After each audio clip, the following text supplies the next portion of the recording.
Is Oregon football what we thought they would be in the 2023 season?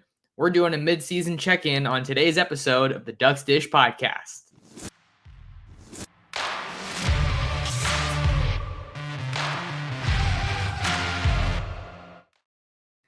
And we're back like we never left. Oregon fans, what's going on? How we living?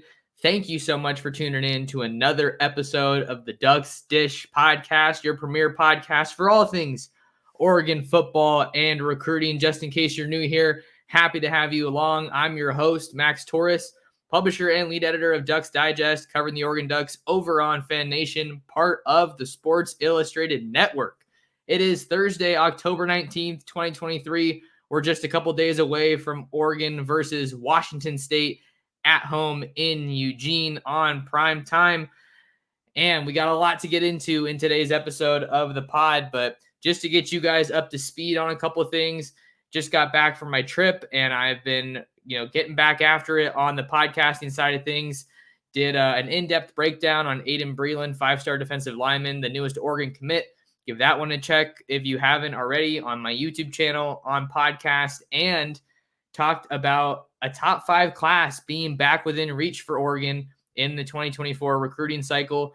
I'm scheduled to see Aiden Breland tonight, Thursday. Got Mater Dei versus Orange Lutheran out here in Southern California, and Ducks Digest is bringing you on boots on the ground recruiting coverage as only we can. So this is kind of going to be a fun episode. I wanted to do this earlier than now, but hey, better late than never. We're kind of still at that midway point for Oregon here in the 2023 season. Got a big game coming up against the Cougs, and coming off of a pretty brutal loss to Washington. And when I say brutal, I don't mean it's because they didn't play well. Just, that's a rival. Second loss to Washington under Dan Lanning. Third consecutive loss to a rival. You can talk about it however you want to. It's not the greatest news for Oregon, but what I wanted to do in today's episode was, like I said, do a midseason check-in, just talk about where Oregon is at with kind of compare that to where we thought they were going to be in the 2023 season. So we're going to go kind of position by position, and then we also have to talk about coaching. Dan Lanning's the head of the Oregon program, and he is obviously someone that we have to evaluate. Particularly want to talk about some of the fourth down calls in that Washington game. I think a lot of people are chatting about that. So I want to weigh in and give you my 2 cents, give you my thoughts on Dan Lanning as a head coach as he continues to evolve here in year 2 with the Ducks. Starting off, let's talk about that Oregon offense, because it's the same, but it's also a little bit different. I think that Oregon's offense is, in large part, what we thought that was going to be. We knew that this was an offense that returned Bo Nix, a veteran quarterback. When he makes his start on Saturday, I want to say it's going to be his 54th college start, which will be the most in college football. And Bo's been Bo. He's still been really good. I think there might have been a little bit of a question as far as the resurrection of his college career. How much of that was attributed last year to a reunion with Kenny Dillingham? And how is it going to change under new offensive coordinator Will Stein, who comes over from UTSA? Well, we have that answer. Not a whole lot. Bo Nix, still really good. Oregon's offense, still really good. So I think there's plenty to be enthusiastic about from the offensive side of things, especially as it pertains to Bo Nix. Through 6 games so far in 2023, he has completed 79.23% of his passes, 164 for 207, thrown for 1,796 yards and 17 touchdowns against one interception. Bo Nix has been lights out this year so far for Oregon, and I think that he's obviously going to draw some criticism from a couple of those throws in that Washington game. Most notably, the one that he missed to Trayshawn Holden down near the goal line. That's going to cause a lot of angst. But overall, Bo Nix has been really, really good. And I think that part of the reason he's been good is because he's just played a lot of football. He has a good feel for the game, has a great chemistry with his teammates. You look at what Troy Franklin has been able to do offensively. He's closing in on becoming the first wide receiver since Dylan Mitchell in 2018 at Oregon that has passed 1,000 receiving yards. Troy Franklin's tearing it up. That's far and away Bo Nix's favorite option. I think one thing that I'm a little bit surprised about this year with Bo Nix is that he really hasn't run that much. He has 26 carries for 101 rushing yards and just one touchdown on the ground. And that's not really something I was expecting to see from Nix this year, because last year he was about to break Marcus Mariota's single season rushing touchdown record. I think he tied it, but I don't believe that he broke it. So for whatever reason, Will Stein looks like he is leaning into Bo Nix as more of a true passer, which I think is going to be to his benefit, especially when you're looking at his trajectory to the NFL level. I think that's been one of the question marks around Bo Nix. It was one of the question marks, maybe still is, heading into the season, excuse me, is how good of a pure passer can Bo Nix be? We know he can get it done with his legs. We know he can throw on the run. But how is he when he's under pressure? How is he when he needs to stand in the pocket? And I think in large part, he's still been really good. Honestly, I didn't know he had completed almost 80% of his passes. Now that I look at the numbers, that is just crazy. But we knew this offense was going to start and end with Bo Nix. He's been a stud. Will Stein's offense has been pretty good. I think my only kind of qualm with it, what I haven't really liked, is a lot of the quick screen passes. I think that's kind of like a fourth down type of deal in terms of you like it when it works and you don't like it when it doesn't work. But I just feel like I've seen too many of the screen passes from this Oregon offense in kind of unnecessary situations. I know you want to feed the studs. You want to get your guys the ball in open space, but I think there's other ways to do it. You don't need to be overly reliant on the screens. I think we've also seen a lot of rollouts, QB rollouts. And I was talking to someone today about how if you're just dialing up a play specifically to roll out, you're kind of cutting off a decent portion of the field. And if you do that in the red zone, you're limiting Bo Nix's options even more. So again, kind of touch and go, hot and cold on those kind of plays. But overall, I think you have to be really happy with where Oregon's offense is at so far through 6 games here in 2023. Still one of the most potent offensive attacks in the country. I think they have the leading rushing offense in the entire country, and that is certainly a big testament to this offensive staff, running backs coach Carlos Lachlan, and what the Ducks have been able to do from that standpoint. Always been the team that has excelled at running the ball, and that has certainly continued here this season. Looking at some of the rankings, some of the numbers, Oregon has registered 201 carries for 1,330 yards so far this year, averaging 6.62 yards per carry, and they have 18 rushing touchdowns on the year, 221.7 rushing yards a game. So I think in large part, Oregon's identity on offense is still largely rooted, a little bit of a tongue twister there, still largely rooted in the run game. And I think that's a good thing. That's where we wanted this team to be. I think it's good for a team to root their identity in the run game, asserting yourself, taking it to the opponent. Those are all things that come to mind for me when I'm looking at running the ball and what that means for Oregon. Let's see what else we can get into here. I want to stay on offense for a little bit. I wanted to talk a little bit more about the receivers, but we've kind of transitioned into a little bit of run talk. So, hey, let's stay there talking about Oregon running the ball. Excuse me.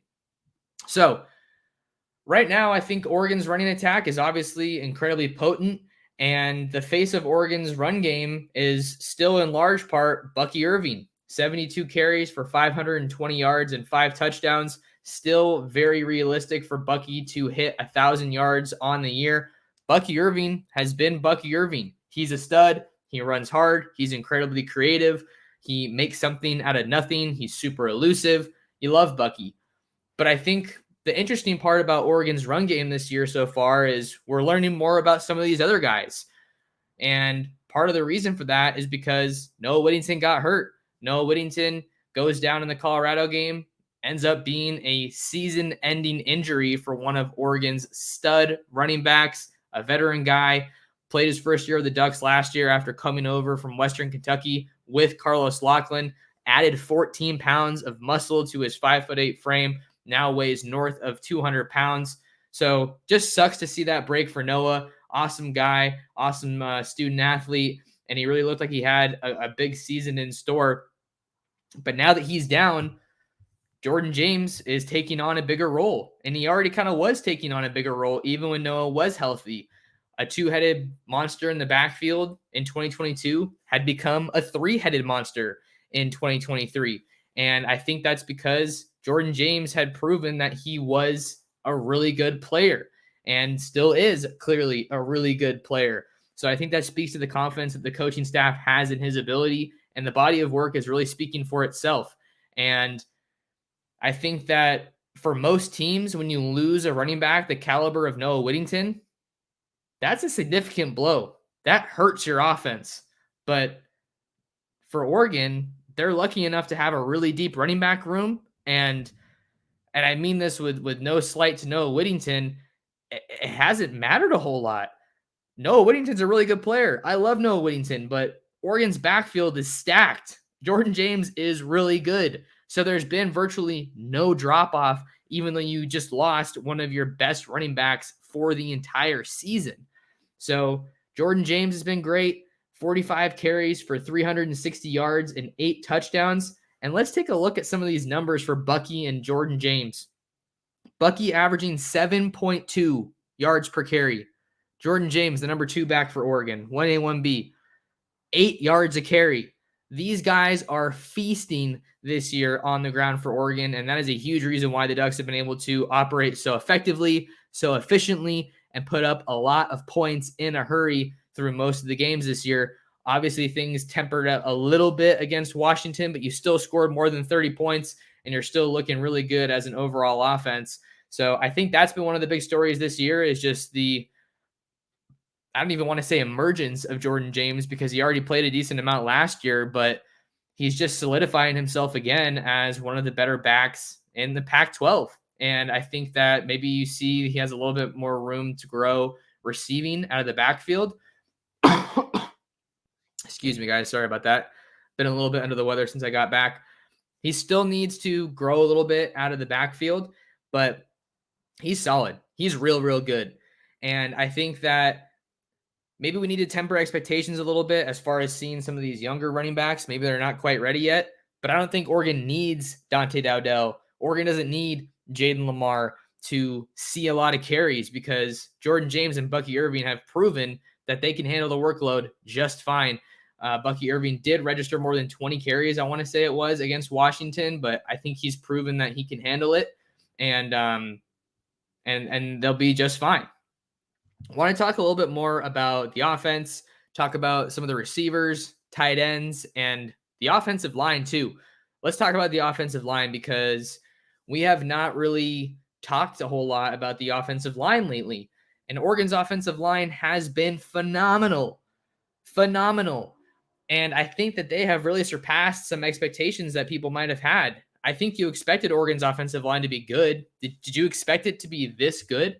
Did you expect Oregon's offensive line to only allow 19 sacks so far on the year?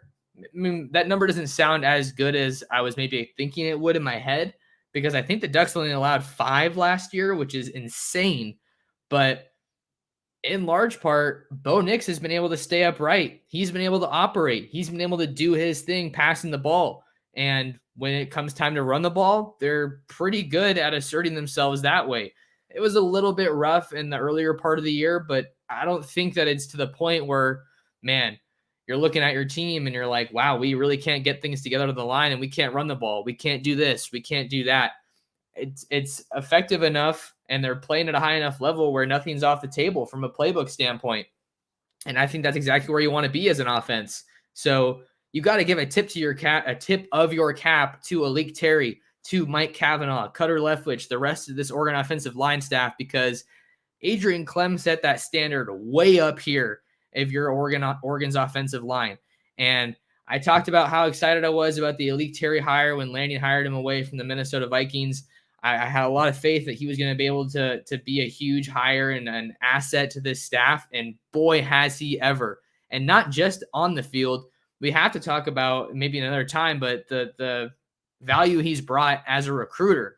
Jaquan McRoy, Fox Crater. The list goes on of some talented guys that they've been able to bring in. You also have to talk about how they were able to keep those guys from the transfer portal. And Ajani Cornelius, who has played a lot of ball for them. Kind of interesting how Junior Angalau really hasn't played too much this year. I don't think I've seen much of Nishad Strother either. But then you also have to talk about Pancho Laulaulu when you're mentioning this offensive line for Oregon. This group had a lot of returning starters. Stephen Jones is one of them. Marcus Harper played a ton of ball for you last year. Jackson Powers Johnson played a ton of ball for you last year. And then in comes Iapani Laulaulu from Honolulu, true freshman, early enrollee.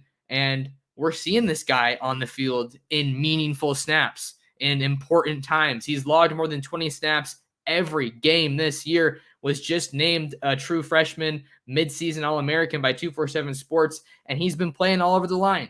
Guard, center, maybe a little bit of tackle. I know he's been playing in that jumbo package, but Pancho has been a stud, and he just got to Oregon. So huge props to him. He has had a phenomenal season for the Ducks. The fact that he is playing as much as he is in the situations that he's playing in, displacing veteran guys, I think that just shows you that Oregon has another special guy. Stephen Jones was talking earlier this week about how he kind of reminds him of Penei Sewell, which, as we know, is kind of the gold standard for Oregon offensive linemen. He is crushing it in the NFL right now with the Detroit Lions. So he's worth a shout out. And so is Jackson Powers Johnson. He was named a first-team AP midseason All-American. He has led the team with 19 knockdowns this year, has a 90.0 pass blocking grade by PFF, best in the country. If you're moving on from Alex Forsyth, who has been one of the best centers in recent memory for Oregon, I don't think you could have asked for a better situation here with Jackson Powers Johnson. He has lit it up. And when he had to go down for a little bit when he got banged up a little bit last week against Washington, who came in? Iapani Pancho Laulaulu. So I think you're just getting contributions up and down this group, an incredibly selfless group. Josh Connerly has been great. So that offensive line for Oregon is looking really nice. Just to wrap it up a little bit on the receivers and wrap up our offensive talk, I think Tez Johnson has proven to be a great addition. Looking at the numbers, it's been a little bit disproportionate. I think you have Troy Franklin obviously leading the way, 40 catches, 689 receiving yards, and 8 touchdowns. And then Tez Johnson, number 2, 22 catches for 274 yards and 3 touchdowns. Gary Bryant at number 3, 18 for 227 for 2 touchdowns. And then Trayshawn Holden, 19 catches for 203 yards and 3 touchdowns.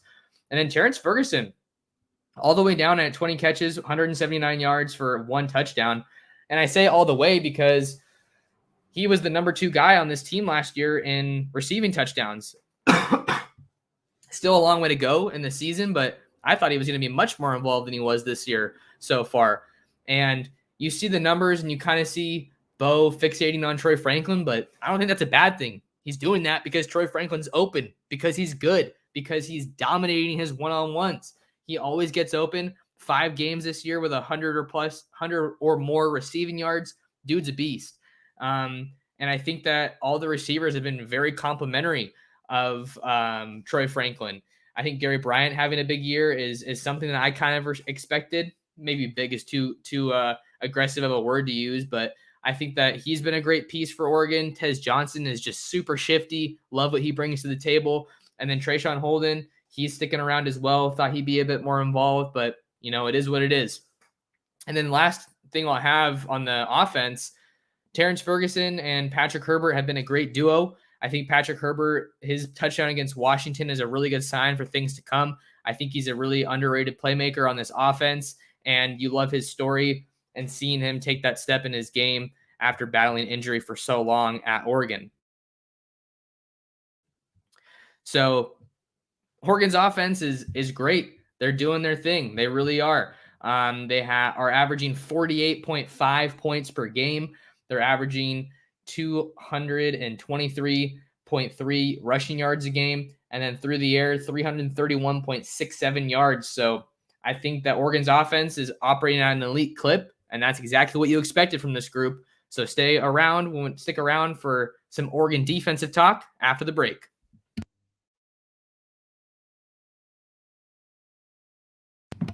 Are you asking yourself, wow, is Max really drinking coffee at 2:12 p.m. Yes, I am. I love coffee. I can't get enough of it. And I feel like as a writer, you kind of have to live on it, but that's just me. Let's talk about the Oregon defense because that side of the ball had so many more question marks than the offense did heading into 2023. And so far, Oregon's defense looks good. I don't think it looks amazing. You could say it looks great at times. Last week, it kind of looked like what we expected it to look like. You just went against the best offense in the country, probably in Washington. And Michael Penix got almost whatever he wanted, except for Jaleel Florence's interception. But this group had a lot of pressure, had a lot of question marks around it after last year. It wasn't a good group last year. Very middle of the road, mediocre in many aspects. I think the pass rush is improved. If you want to start off with the positives, I think that's something that obviously looks a lot better. Sorry, I got a cough again, you guys. Hopefully getting that out of my system. But the sacks are there. 19 sacks so far. Oh, actually, I just realized Oregon's only allowed 4 sacks on offense. So sorry I messed that one up. I'm looking at the sacks. Oregon's offensive line has allowed 4 sacks all year. So that makes them look even better. Oregon's defense has gotten 19 sacks, has recorded 19 sacks. Is gotten even a word? Oregon's defense has logged 19 sacks. They only got 18 last year. So I think that they are really on the upward trajectory. You love the depth along the defensive line, and you expected Oregon's defensive line to be really good. I think that you have guys like Jordan Birch, who comes over from South Carolina. I think I expected a little bit more out of him than we've seen, but I think he's still been good, still a very valuable piece. Brandon Dorlus is a beast. We already knew that, but he continues to take his game to a next level. Popo Amavai has been solid. Casey Rogers, his big story was that fake punt against Colorado. Loved that. Love Casey Rogers. He's awesome. Sam Taimani has looked a little bit more effective this year. Taki Taimani, I think he's been solid. And then really along the defensive front, I think the story you have to talk about is some of these true freshmen. Mateo Uyunglele has been great as a true freshman. He's a guy who enrolled early, and you kind of expected him to be pretty good. I don't know if you expected him to be this impactful this soon, but hey, here we are. That's basically one of your starters. I think anytime you have a true freshman pushing veteran guys for snaps, that's where you want to be. And then how about Tatum Tuioti? A 3-star recruit, incredibly underrated coming into Oregon. Also an early enrollee guy, played at Sheldon after Oregon hired his dad, Tony, to coach the D-line. He has been a stud. And I think the emergence of those guys, along with Blake Purchase, who wasn't an early enrollee and is already making an impact, I think that says a lot about him as a player, his work ethic, and the type of talent that he's going to be at Oregon. Not only does it show you that this defensive line is really good and can be even better this year, the more snaps these guys get together, I think it also makes you confident about Oregon's defensive line moving forward, because there's a lot of guys that you're supposed to lose after this year along that defensive line, and these guys are showing that it's in good hands. Mateo, he's going to be back, obviously. Blake Purchase, Tatum Tuioti, they're all going to be back. I think that makes you really confident about what this group can look like moving forward. I think that I think that maybe defending the run, you expected them to be a little bit more stout, but still pretty good. 101.5 yards per game. That's what opponents are averaging against Oregon. 3.3 yards per carry. So I think they've still been a good team when it comes to defending the run. So that's great. You got to be stout at the point of attack. We know that's been a priority for Dan Lanning since he got hired.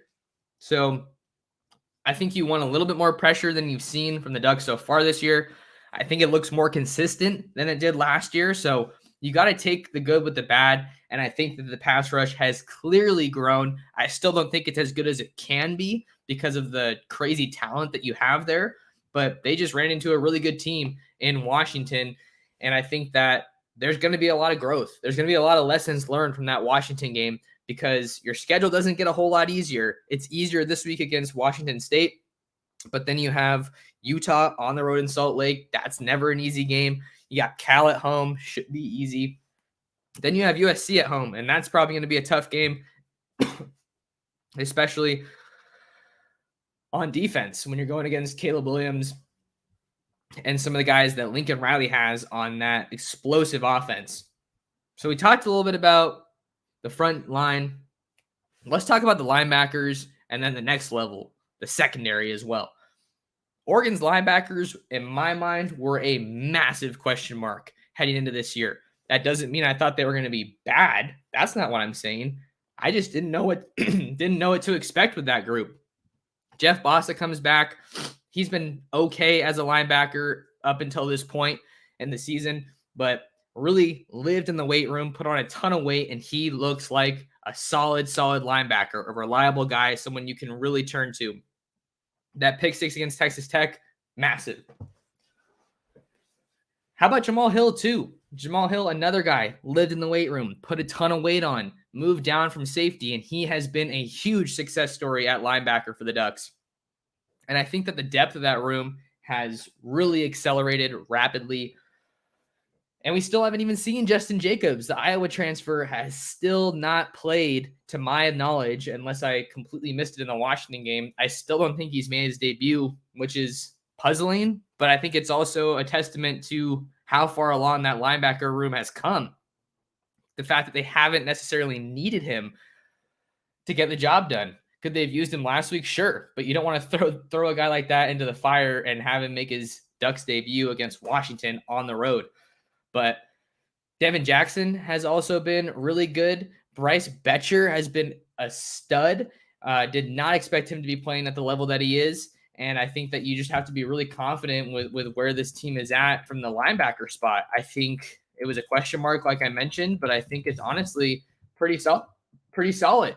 And that's kind of what you couldn't really ask for a whole lot more from that group. I like what they're doing. Connor Sewelli is also someone who's been in the mix there as well. And I think one of the biggest things that I love about this defense from a year ago, depth. The depth of this Oregon defense is continuously on display at every position, and we have to talk about it in the secondary. I think cornerback was another significant question that this Oregon defense had to answer before this year. With Christian Gonzalez moving on to the NFL, I think you just didn't know. You just didn't really know what to expect from this group. You had some guys who'd played a lot of ball. Dante Manning, Triquez Bridges, they both look improved. Maybe didn't look amazing against Washington, but not a lot of secondaries will. But those are starting caliber guys that you now have the luxury of bringing off the bench. And Kyrie Jackson comes over from Alabama, took a little bit of time to settle in, but he looks like a dude. He's really good. And I think that he has kind of been the face of this cornerback room. And then Jaleel Florence, a true sophomore, another dude. He got an interception on Michael Penix. I'm struggling. Oh, my God.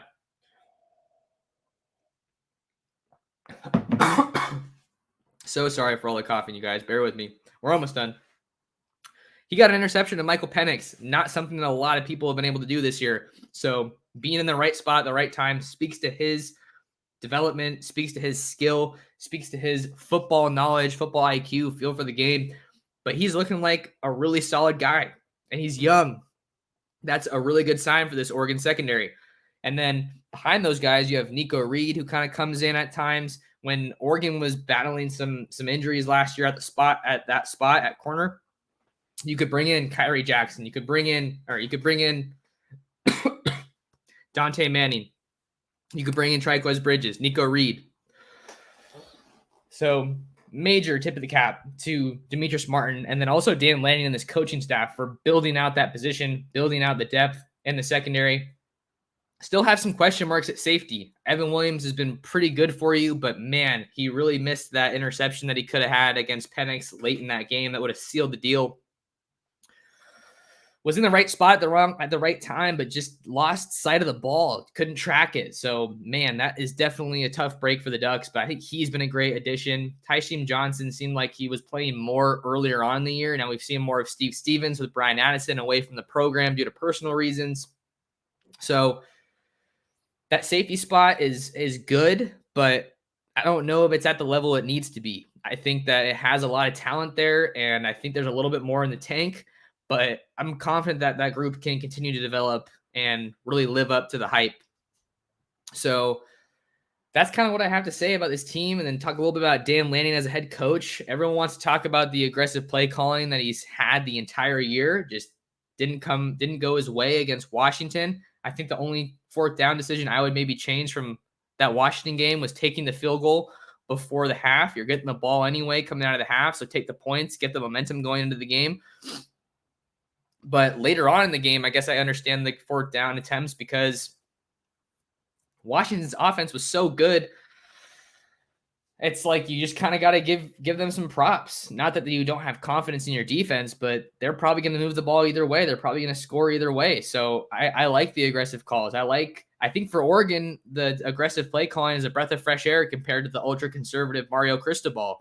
And he's kind of said it himself. The fourth down calls are going to be scrutinized when it doesn't work, and people are going to kind of praise him when it does work. So it's risky, but I kind of like it. It just is a bummer when it doesn't go their way sometimes. That's the way it works in college football. That's the way it works in football and in sports in general. You got to take risks, and you got to take risks to get the reward sometimes. So I think Dan Lanning is a very solid head coach. He's still clearly learning lessons. He's only in his second year as a head coach. He's doing it at the highest level, a top 10 program in the Ducks. Tremendous recruiter.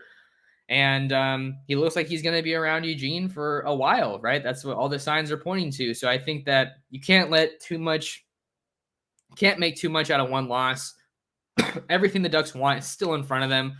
They can get back to the Pac-12 title game for a rematch, possibly with Washington. USC looks more vulnerable every single week, and I don't think you think any less of Oregon after this loss. That's a talking point that I've heard from other media people, and I think that's true. That holds weight. So you have a really tough stretch of your schedule, but it's winnable. I think Oregon's battle-tested, and they've played a lot of really good games. So it's set them up to have success down the stretch and get back to the Pac-12 title game. So really, in summary, I think Oregon is what we thought they would be in 2023. A lot of the questions that we had about Oregon have been answered. Will Stein, still a good offense for Oregon. Growth from year one to year two with Dan Lanning and Tosh Lupoi on defense? Yes. Is it the best? No. Is it improved? Definitely. And we can say that with confidence, but I think we can also say with confidence that there's still a lot of room to grow for this defense. Tackling's better, not as much of an issue. I think penalties are better in large part as a team. That's good. But I think you want to see more playmaking from the defense, more turnovers, more interceptions, more fumbles, more big hits, more chaos in the backfield, more batted balls from the secondary. Things like that, I think, are really what's going to help. If you stack those on a week-to-week basis, you're going to be looking at a potentially elite defense. We've seen flashes of an elite defense at Oregon, but I don't think they've really put it together, at least not against a really good team. I think that's the next step for them. I didn't expect them to shut Washington out. That's a huge, huge order. But Washington State, Cal, those are two opportunities to dominate. And then you're going to get another test on the road in Utah. So I think that that's kind of the next challenge I'm going to be looking forward to for Oregon. But you got to take care of your business against the Cougs this week. Well, that'll do it for me on this episode, you guys. Appreciate you rocking with me, tuning in however you're tuned in, podcast, YouTube. Love the support. Appreciate you guys tuning in and supporting my work. Important to lock in with me on all social media platforms at Torres Sports, on Twitter, on Instagram. Subscribe to the YouTube channel at Oregon Football Max Torres. Drop a like on the video and hit that notification bell because I come at you 5 days a week. And then if you want to support the channel, you can also share the show. Share the Ducks Dish podcast with your friends, with your family, whether they're Duck fans, and read all my stuff over on ducksdigest.com. Until next time, appreciate you guys taking some time out of your day to talk some Duck football with me. Things might be heating up on the recruiting trail, so we'll keep an eye on that. But appreciate you guys, and we'll see you in the next episode of the Ducks Dish podcast.